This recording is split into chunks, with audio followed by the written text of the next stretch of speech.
Piedmont has grown, I have grown within Piedmont, and I am now the vice president of Piedmont's Patient Connection Center. And my team has responsibility for scheduling of all surgical cases, as well as endocath EP cases across the 25 facilities that I mentioned. We also handle scheduling for all outpatient services at the hospitals, support our primary care and cardiology practices with incoming calls. I'm also responsible for obtaining authorization and getting insurance verified, and creating estimates for all of those services. So that is kind of how all of that ties together, and why I was so interested in utilizing IMO. So a big piece of what has happened over time with Piedmont specifically is growth, quite a bit of growth. So when we first went live with IMO, we had 5 facilities, 5 hospitals, and so we had just not too long before that came out of a EHR merge, so we had moved all of our 5 hospitals over to be on Epic. As we had brought those facilities on, we did some manual cleanup of the procedures and the categories and so forth, but we really still had some duplication of those codes. We did not have any CPT codes linked to those, and we really, although we somewhat tried to have standardized naming conventions, we really did not have those. And so what we were missing and what we were really trying to accomplish at the time were a few things.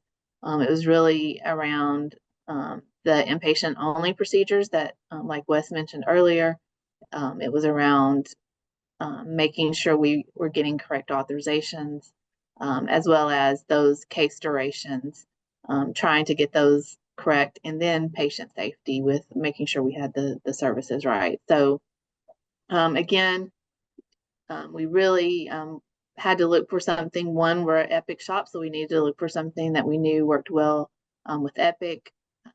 I learned about IMO at one of Epic's user group meetings, and so we just kind of went from there. And so, and then I think the important thing to know is then as we've grown from 5 hospitals to 25 hospitals, and have integrated all of those, having IMO in place has really allowed us also to make sure that we didn't just keep importing additional information into our Epic system, but really helped us to make sure that we had a clean list of terms that we were using, that those were standardized, and that we did not have duplication. So that has really been what our focus has been on throughout this time of strategic growth. So I talked a little bit about this, but I'll dive into this just a little bit deeper. So again, before, I mean, our process was really, if somebody needed a procedure added to the surgical dictionary that we had in Epic, then they would request that. Somebody would then maybe go out and review the CPT code. If we got a CPT code, again, we weren't even putting those in Epic, so the CPT code maybe was used just to help us with making sure we were getting our terminology correct. And then it was just kind of a group effort to determine what would be the best term to use and to put into the system. So what that really caused, again, as I mentioned, was duplicates. But again, the biggie was we had no CPT codes linked to our procedures. And so we had surgeons' offices that were also asking to be able to schedule by CPT code. We had feedback from our authorization team that they did not have the CPT codes that they needed to be able to do the authorization. So we needed to get that.